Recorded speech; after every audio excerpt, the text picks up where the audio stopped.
I had no interest in seeing this movie when it first came out. No interest at all. Everest, made in 2015. And that's because I'm not really into these sort of survival kind of movies. I like survival documentaries. For example, there's this movie called Alive. This documentary called Alive, which is about the people that crash landed in the Andes, that and like resulted to cannibalism and stuff. Like, I love those documentaries, but this was a movie version of something, and it didn't really pique, no pun intended, my interest. But then I found out that this was based on a true story. You see, I thought Everest was just kind of a movie, just sort of made about a random survival story, kind of like The Grey with Liam Neeson, except a little less awesome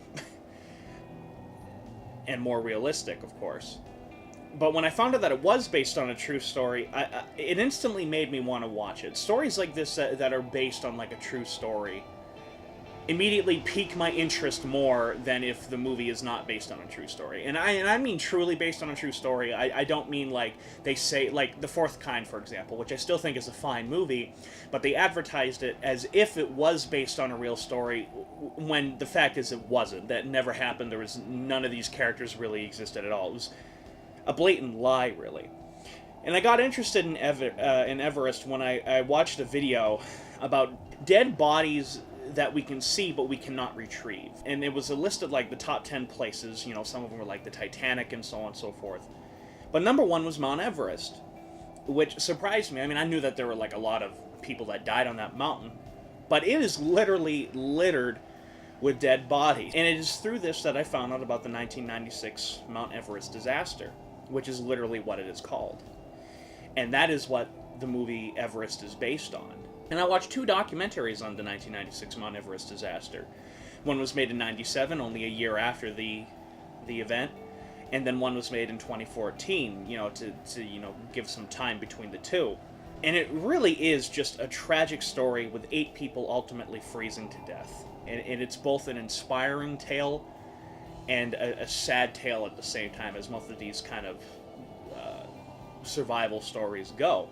And it would have made a great film. In fact, it was made into a TV movie in the late 90s, early 2000s, but I haven't seen that one. It makes it worse for me to know, unfortunately, that, and we'll get into this a little bit later, that their bodies, all these people, their bodies are still up there, with a couple of exceptions. For example, the Japanese girl, who I forgot her name right off the top of my head. She was the second Japanese woman ever to literally climb to the top of the highest mountain on each continent. And this was her last one. She died. She froze to death. But, she got removed a few years later, thank God. But, the other bodies are still up there, such as Rob Hall. He's still up there. And the thing was, when I went to this movie, it was after watching these few documentaries that suddenly I wanted to watch the movie. And that was when I realized, oh, hey, I knew who was going to die and who was going to live. That being said, if you have no idea about the 1996 Mount Everest disaster and just want to watch this movie, the casting is so beautifully done that you really don't know who's going to live and who's going to die. Like, there's not like a couple of A-list actors and then a bunch of B-list actors.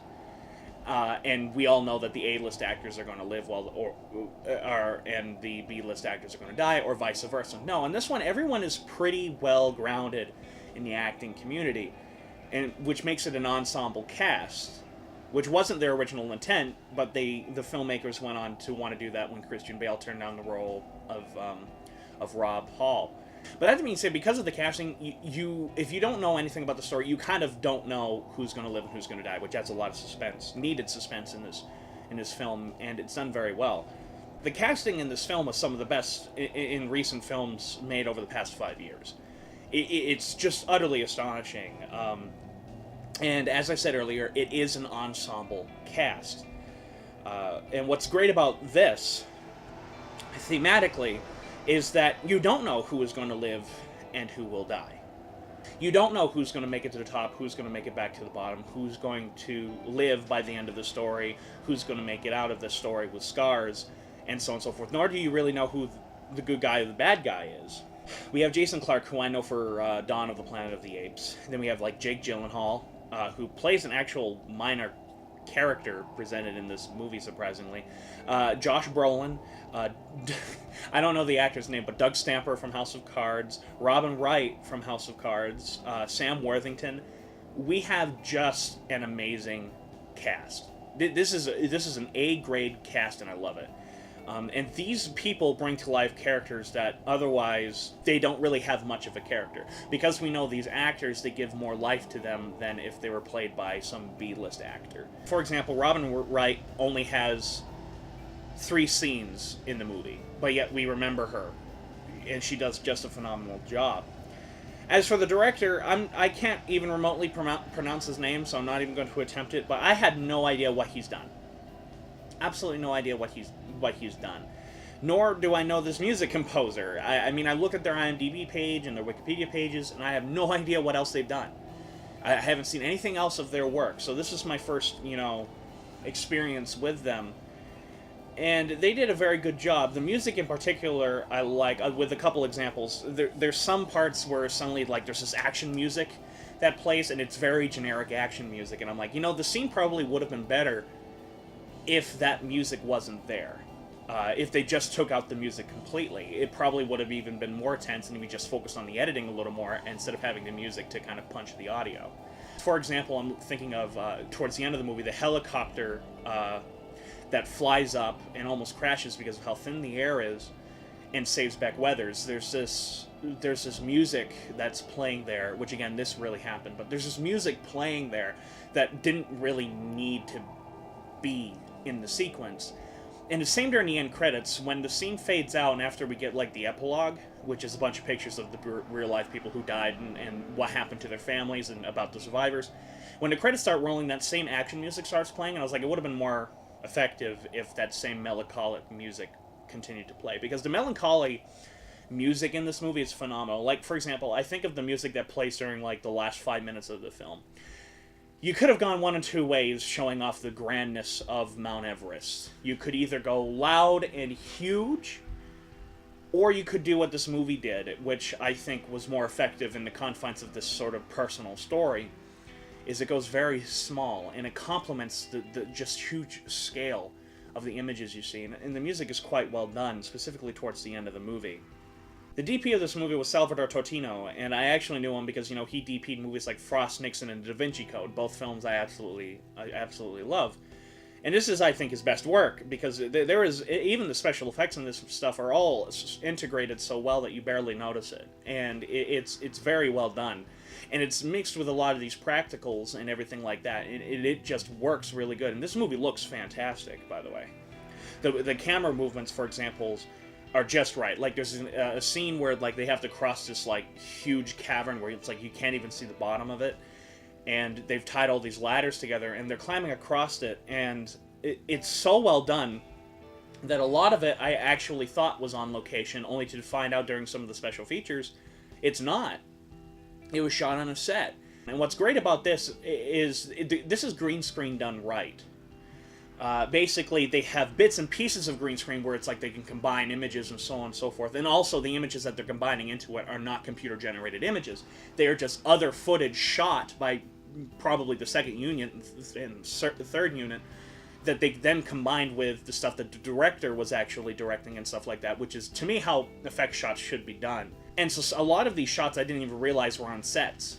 That's how well done they were. Plus, it's so wonderfully integrated with all of these shots. Someone's mowing outside. Integrated with these shots where they are actually on location, that the actors are actually climbing a mountain, and they did go on location. In fact, that was a huge selling point of the movie. And I'm like, that's so wonderful. That's great stuff. However, the number one thing that this movie gets right as a whole is its writing. And the biggest thing about this is that a lot of times with survival movies, a lot of people are just waiting for people to die, kind of like a horror film. This movie is not the case. You genuinely care about these people. You are literally journeying with these people as they train to climb the mountain, as they get to know each other, as they actually climb the mountain. You learn who these people are and what they represent and what their flaws are, what their strengths are, and so on and so forth. You give a shit about these people, which is lacking in so many survival movies, which is one reason why I don't really care for the genre that much. This movie is a grand example of that going in the opposite direction. I genuinely cared about these people, and not just because I knew who these people were in real life. That I had done research on them and watched documentaries and read a few articles and even read a book on it. The only thing that I really don't like in terms of their interpretation of it is the character of Beck Weathers. They made him a very arrogant man. And he was, don't get me wrong, he was kind of arrogant at the time that this was happening, but Beck Weathers was a lot more humble. He's played by Josh Brolin in this movie. Beck Weathers, the real Beck Weathers, was a lot more humble and soft-spoken than Josh Brolin ever was. But it is a testament to Beck Weathers as a person, because he actually came out when this movie was released and actually hailed the movie. And he said, even though they did all this and did all this, he was like, but at the same time, my wife got to be Robin Wright. You know, he's just that kind of guy, and he's a really humble guy, and a true warrior, I'll tell you that. What happens to him, you know, he loses his nose, some of his cheeks, and his hands, and in his recovery process afterwards, if you find out who he is, which the movie does not have time to cover, nor did it need to cover. But you find out who Beck Weathers was in the film, and even in real life, you just discover how much of a warrior he really is. And just the idea of the will to live that he truly gives off that makes Beck Weathers awesome. A true inspiration. But you learn who these people are through their actions, not just through dialogue, most of the time. For example, it is these traits that lead to many of these characters' downfalls or their own survival. As I was just talking about Beck Weathers is played by Josh Brolin very well. The character himself is very well. I just don't think it's an exactly accurate representation of who Beck Weathers really is. He is played as a very arrogant man. He like the Japanese girl, is on his last thing. He's climbed to the top of the tallest mountain on each continent, and Everest is the last one he needs to climb. He basically, what happens because of his arrogance and how he thinks he needs to climb this mountain, he refuses to go back down when he's in the death zone, which is the area that's the highest elevation you can be, and your body literally starts to shut down. That's why he can't stay on the peak for very long. He refuses to go back down at the first chance he gets, because several people backed away even before shit started hitting the fan, and because of that they survive, and they pass Beck Weathers and they ask him, hey, what's going on? Do you need help? He's like, no, I'll be fine in a little bit. Because of that arrogance of him saying, I need to climb this mountain, he ultimately almost dies. But yet at the same time, it is his love for his family that makes him live, that keeps him alive, that causes him to survive that night all alone in the middle of the freezing world where his body is literally dying. It's hell on Earth. It's like, it's literally hell on Earth at the top of Mount Everest.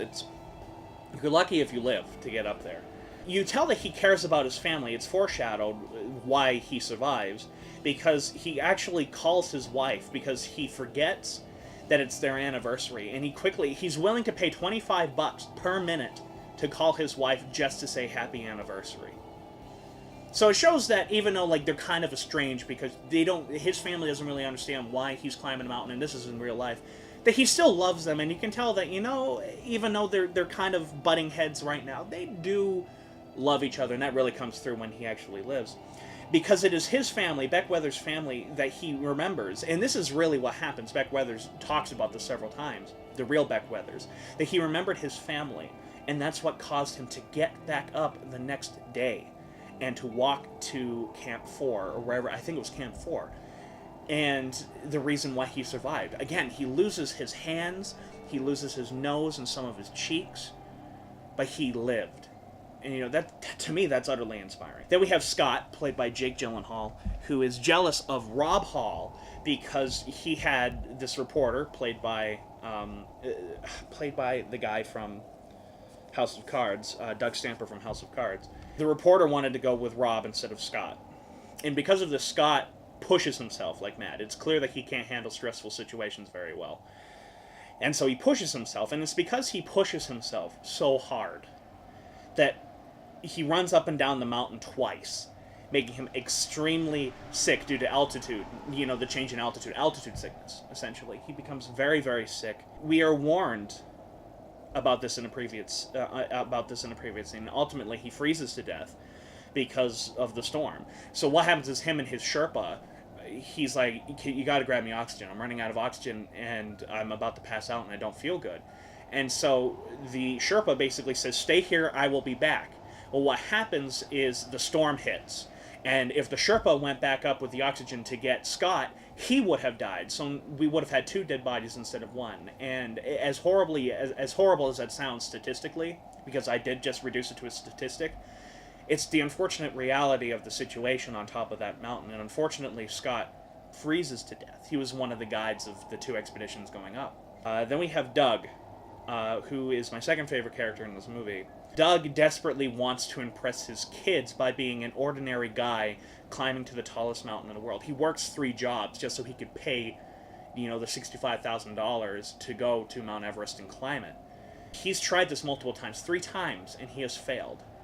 But he keeps coming back. There's a resilience to him that I really admire, but it's ultimately this determination to reach the summit that ultimately kills him. Because when he reaches the summit, it's too late. They should have been heading back down by 2:30. By the time he reaches it, it's 4 o'clock, and night's just around the corner, and night on top of that mountain could mean death instantly. And that's exactly what kind of happens, unfortunately. Unfortunately, he starts hallucinating, and he walks off a cliff. It's really sad and tragic, because that's what happens when you are in those situations. And then there's Rob Hall, who is the best character in this movie, and he's also, quite frankly, one of the most interesting men I've ever read about. He was the first non-Sherpa to climb Mount Everest 5 times, to the top 5 times. 6, I guess, if you count this one, because he does make it to the top. He just never made it back down. And he's been called by Scott a handholder, saying that you're too nice to people. And this is brought up because when Beck calls his wife, again, it's like $25 a minute, Rob Hall says he'll pay for it. Don't worry about it, we'll pay for it. And Beck was very respectful in the movie by only talking for a couple minutes. But, he's willing to pay for the call when it's really clear they can't really afford to keep doing that. And then his ultimate decision that leads to his downfall. And it's really sad because his downfall is brought on because of his own kindness to other people. He stays with the character Doug to reach the summit for his kids. He even takes the pictures and so on and so forth. And unfortunately, because both of them die on top of that cliff, not even the kids get to see the pictures that their father actually made it to the summit. That's really sad and really tragic. But that ultimately is what does Rob in. They get stuck on top of the summit when night falls and the storm hits, and ultimately, Doug dies first, but they freeze to death. Rob essentially just falls asleep, and he dies. And he's still up there. He's still up on top of that mountain to this day. Now, despite these, I want to make it clear that there is no villain in this movie. A lot of survival movies kind of have a villain. Like, I think of a survival movie that I actually kind of like called The Edge. The one thing that I really didn't like about the movie is how Alec Baldwin becomes a villain by the end of it. And I didn't really like the 3rd act of the film because of that. This movie has no villain. If anything, the villain is the mountain. In fact, there's this great line where it's like, people may argue on the way up to the mountain, but ultimately Everest has the last word. I love that. I love that line, because the movie isn't about bad people. The movie is about people being thrown into a horrible, horrible, horrible situation, just normal human beings, and them trying to survive. And that's where this movie just utterly shines. You're over halfway through this movie before any shit hits the fan, which is so interesting. You're like, oh, this kind of sounds boring. No, it's not. It's the opposite of boring, because you gave a fuck about all these characters, and that's what's good. That's what's great, especially like Beck and his arrogance and learning to deal with it and so on and so forth. You have the reporter who's always very curious, but yet he's a genuine guy, even though the reporter played by Doug Stamper, the real life him apparently had a very big problem with this movie, because in real life his character refused to go up and help Antilli, who was this, I think that's his name, Antilli. He was a Russian guide working with Rob Hall. And he refused to go help Antilli grab a couple more survivors, which Antilli was an utter hero and saved 3 people from freezing to death. Unfortunately, he didn't get two of them. One of them survived anyways because one of them was Beck. But the Japanese woman, she was already gone too far for him to be able to do anything. But he did. He truly saved through his efforts, going up and down 3 times, saved 3 people. That's amazing. That's heroism at its finest. He could have died doing that, but he didn't care. He just kept doing it. Doug Stamper's character. The real life him didn't like that scene because Antilles clearly goes into his tent and says, "I need help," and Doug Stamper refuses. Now, he said that was a very negative representation of him. I don't believe it was, because who knows how I would have reacted in that situation. I probably would have done the same thing as him and said, "No. I'm alive. I'm staying here. I'm not risking my ass. I'm alive and I want to live." So we don't really know how we react in those situations. And again, that's not a villainy thing either. That's just a natural reaction, because that's kind of what happened. Or at least from the interpretations, and I could be wrong, because there's multiple interpretations of what happened during this time period, this hour and a half. So we don't really know exactly what happens other than some of the testaments, and the testaments are kind of conflicting. But I think the movie did a good job, and I think that reporter just took it personally when he really shouldn't have. And again, this is just an example of how, this is what happens during this real situation. No one in the real disaster was bad. They were flawed people, they made some mistakes, but they were not bad people. And what makes this stand out is that a minor storm could literally make or break if you live or die on top of Mount Everest, which the movie beautifully portrays. The storm wasn't supposed to hit Mount Everest, or when it did, these people were supposed to be safe in camp. Well, because they were delayed, and Doug stayed up there, that storm hit, and a lot of them died. 8 of them died, which is really sad. The Russian Anatoly, who died a year later in an avalanche on another mountain, for example, he does technically the most villainy thing in this movie. But even when you look at it, it's not bad, because he was thrown into a horrible situation and had to make a terrible decision. And what I mean by terrible was it wasn't a bad decision. In my opinion, it was actually the right decision.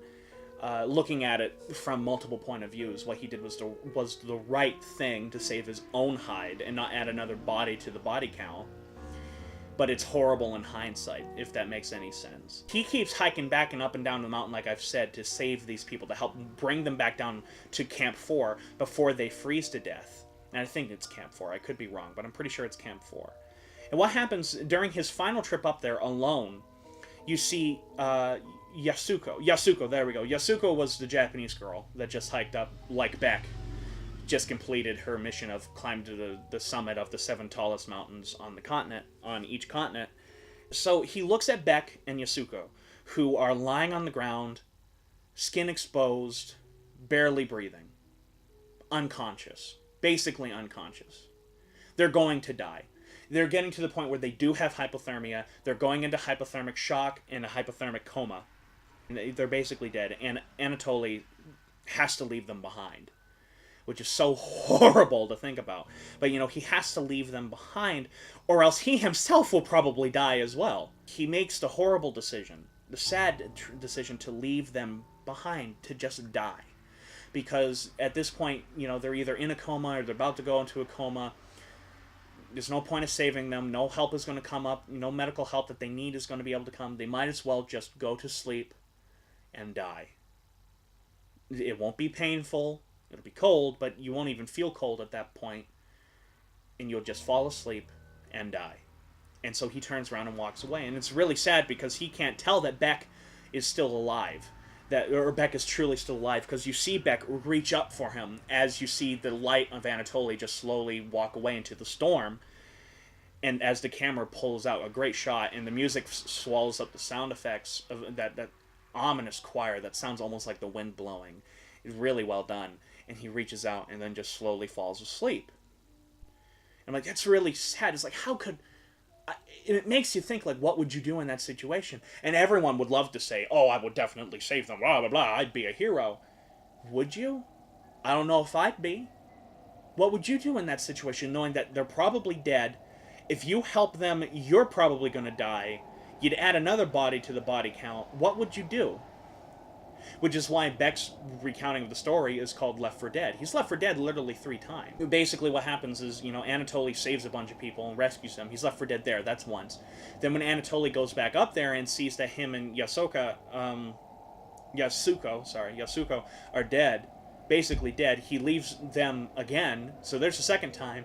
And then when Beck gets up and starts walking back to Camp 4 and makes it, they stay another night, and they put him in his own tent to basically finish the job. They put Beck in a tent so that he'd die. He'd die in peace, he'd die, and just basically lay there. Because that's what they thought was going to happen, and to be honest, I'd think that too. He barely made it. But no, Beck lived. So he's left for dead 3 times, and he makes it. True freaking warrior, my god. Just the amount of the will to live. It shows you how far that can go. Another thing that I like about this film is that this movie lays out everything that happens in the movie. Truly lays out everything that happens in the movie. It states to you where the area of death is on Everest, and how the human body past a certain elevation literally cannot survive. And to give you how tall Mount Everest is, whenever you see a 747 flying up in the air, yeah, that's how tall Mount Everest is. We're not supposed to be up that high. Anything up in that elevation, our body is literally trying to die. It literally is trying to die, and we have to fight it. Insane. Utterly insane. And this is exactly what kills Rob and Doug, is this area of death. And the scene is just so sad. And by the way, the woman who plays Helen, I haven't seen her in anything, but Helen's basically Mom, as they call her, down in base camp. Helen is just amazing. She did such an amazing job. For example, my favorite scene with her is when Rob calls down and Doug's dying and they've run out of oxygen. And Rob calls them on the radio and says, "We need oxygen." She asks him to repeat. Her shoulders are so tense because they're like, he's not supposed to be up there. The storm is going to hit. He's not supposed to be up there. He was supposed to be down there at 2:30, but it's 4:30 and he hasn't even left the summit. And she's like, we'll send oxygen at the bottom of the summit. And he says, no, at the top.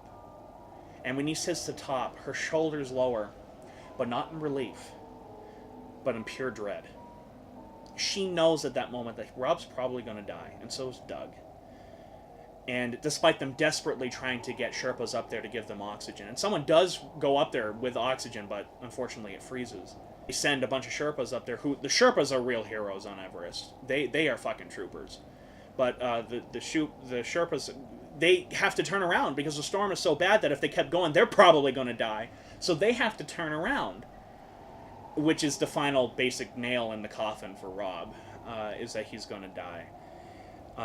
And she almost starts crying. She doesn't cry, but she almost starts crying, and which is really what happened. Even the real girl, the real Helen, when you see her talking in interviews, she just almost breaks down because it's very clear that she loved Rob. Not in a romantic sense or anything, but she loved Rob like a brother, and it is really sad. And it is clear to everyone else who also follows Rob that they love him. For example, Sam Worthington's character, it's clear that they have like a brotherly kind of relationship. And he started this business to climb the mountain, Mount Everest, and basically due to some bad publicity and basically a lack of people reaching the summit, it leads to some of the decisions made to stay up on the summit for as long as he can, why he stays with Doug. Which most likely, actually, when I look at it, it still would have been bad, even if the storm didn't hit. The death toll wouldn't have been 8. And because that storm hit, that's what really did all these people in. More than human error, I think. And it also, it mentions people who are, hypothermic, tearing off their clothing because they think they're so hot. And that's exactly what happens to the guy named Andy, who goes up, and I don't mean Rob. There's another guy literally named Andy who goes up with an oxygen tank that's half full, and he climbs back to the top of the summit after Doug has died to give Rob some oxygen. But unfortunately, the oxygen freezes. It's so fucking cold up there that everything freezes and they can't use the oxygen. So now they're both stuck up there. Fortunately, this is my least favorite scene in the movie because it's handled so comically. Because it's done in this one long wide shot.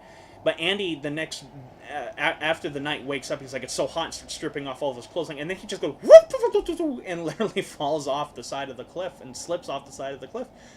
And I'm like, this is supposed to be a really sad, sad moment because Rob hasn't regained consciousness yet. He hasn't woken up yet. And so when he wakes up, he notices that Andy is gone, and he's like, oh fuck, he fell off the cliff. And I'm like, this could have been done a lot differently and could have been done better. And unfortunately, it made me chuckle just because of the editing of the scene. Just wasn't right. This film also mentions that people's lungs filling with fluid from how high the altitude is. And this makes several people in the movie turn around, and it is that decision that ultimately saves their life. Several of these people on the expedition, in fact, these are the people that, a lot of them that turn around and speak to Beck and say, come back with us, which Beck refuses. Because they turned around, they lived. You're constantly hearing people coughing throughout the entire film, making you remember just how high these people are in the altitude, which is a wonderful thing. Because never throughout this movie do you feel like you are not thousands and thousands of feet in the air.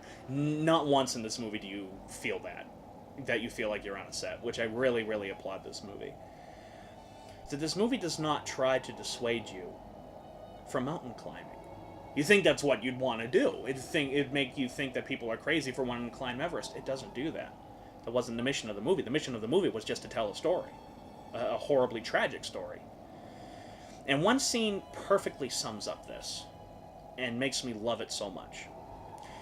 The reporter asks, why are you climbing Mount Everest? And they all say a line that George Mallory said before his ill-fated trip on top of the mountain. George Mallory said, because it's there. We want to climb it because it's there. And they all say that line. And the reporter's like, that's not an answer. I think that is why it's there. They want to climb it because it is there. And it basically goes into the human spirit and answers why so many people dare to climb Everest despite so many people dying on it, despite the risks. We see it. We want to conquer it. It's one of the things that I love about humanity. For example, we did this with the ocean. We saw the ocean. Someone said, I want to cross it. They found the new world. They found new land. We did this to the moon. Every night we'd look up and we'd see this bright, this white orb in the sky. We said we wanted to land on the moon. One day we landed on the moon. Everest is no different. That answer, because it's there, is one of the reasons why I love humanity. And I read a lot of the comments, and a lot of people were like, why would anybody want to climb this mountain? Why they're so retarded for wanting to climb this mountain? And I say, no, they're not. I mean, yeah, I don't want to climb it. I don't want to climb that mountain. I don't want to die. That's not what I want to do. But if somebody wants to climb that mountain, by God, they should be allowed to climb that mountain. And it's the fact that it's there. It's a literal image on this planet of something we can conquer, something that we can do almost selfishly to climb this mountain, to achieve the ultimate impossible. And that idea of man constantly trying to reach for the impossible, because we always do with a new invention, a new idea. We are constantly reaching for the impossible. And Everest is almost a physical embodiment of that, because it's literally reaching up for the impossible. It's so high up in the air. Is how we keep trying to better ourselves. We keep trying to push ourselves forward. We keep trying as a species to achieve what many have thought to be impossible, to question the norm. And that's what these people do. They want to climb Mount Everest because it's there. And I always loved that. And that is a motif throughout the movie. Power of the human spirit and what men want is such a powerful thing. The power of want. We don't need to climb that mountain. No, we could just stay down here the entire time. But I want to climb it. I love that. I love that so much. And this is beautifully summed up with Rob talking to his wife, who is pregnant, 7-month pregnant, over the radio. You know, Helen gets her over the satellite phone, because this is before cell phones, and puts it to the radio so that she can talk to Rob on top of Mount Everest. at the beginning, it's very clear that she doesn't want Rob to go. She wants Rob to be with her, rightfully so, when she gives birth to the baby girl, in which they ultimately named Sarah. And but she lets him go because it's very clear that Rob loves climbing Everest. You just see it, and the actor Jason Clarke does a great job. But even in pictures of the real Rob Hall, you see him where he just is having the time of his life climbing that mountain, doing what he does. He loves hiking. He loves Mount Everest. The challenge, he loves it. It gives him pure joy, pure unadulterated joy. And this is brought forward by everyone who works with him. And they all love the mountain. All of them, even Scott, love this mountain. And his last words, both in the movie and in real life, to his wife is, "Sleep well, my sweetheart. Try not to worry too much." Those were literally the last words he said to his wife before he, said goodbye and hung up, and then ultimately went to sleep and never woke up. Those speak volumes of who he was. Truly speak volumes. And the last shot of the movie, I said I'd get back to this. The last shot of the movie is literally Rob Hall. It's a great wide shot, lying in the fetal position, covered in snow, as the sun sets in the distance behind the Himalayan mountains.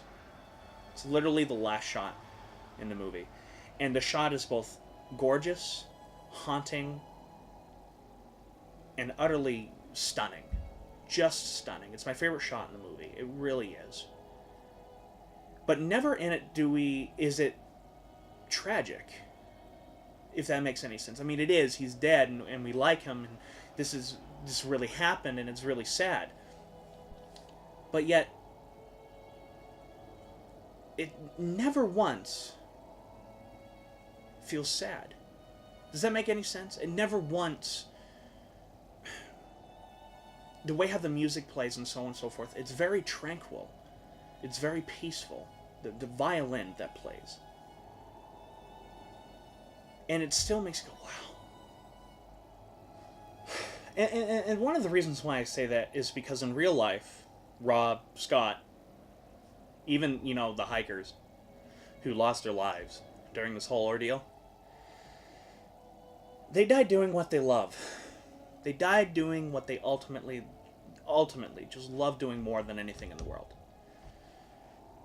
They lived for this stuff. They lived for climbing that damn mountain, even though they knew all the risks. Now, they didn't want... I'm not saying they wanted to die. God, no. These people did not want to die. But ultimately, they did. And a part of me wonders, or thinks, unfortunately, what a better way to go than doing what you love. Not just these people who died on the mountain. I mean, anyone who dies doing what they love doing. Somebody who dies on a ship. Who genuinely loves shipping. He dies doing what he wants to do. And yeah, the circumstances were bad. Of course they were. They were terrible. And this is tragic. But they were still mountain climbing. They knew the risks, but they did it anyways because they loved it. And they got to see things in real life that 99% of the human population we can only dream of. Pictures cannot do the view from the top of Everest or hiking that mountain justice. And their bodies, though most of them are still there, are ultimately where they probably would want to be. On Everest, where they loved life the most. Especially with Rob. Rob's wife climbed to the top of Mount Everest one day, and they found his body, and she said, keep it there. Because this is where Rob would want to be. On top of this mountain. His favorite place in the world. They died doing what they love, while most people will probably not. Just food for thought there. But Everest is a great film. It really was. It was a very solid film that I heavily enjoyed. The writing was good. The cinematography was fucking phenomenal. Just beautiful. And most of the music was great, too. It has some pacing problems, and I won't get into it because I don't feel like it's really worth talking about because the goods are so good. But it is, this film, just a wonderful film, and I highly recommend it. Highly recommend it, if you haven't seen it already. And if you're just interested in the 1996 disaster, watch some of the documentaries available on YouTube. Read some of the books. They're fascinating. And it is a real interesting tale, a true tale of human heroism as well as survival. It's just a really interesting story to learn about. Go on Facebook, like AN Productions for all up-to-date information up there. I got a Twitter now! Holy fuck! You can follow me on Twitter for all random comments and stuff like that on there. I don't really get Twitter yet, but I'm getting there. And the link is in the description below. Like the Godzilla Saga for all up-to-date information of how those novels are going. And hit the subscribe button. And in the end, this is Adam Noyes of AN Productions saying, go climb a rock.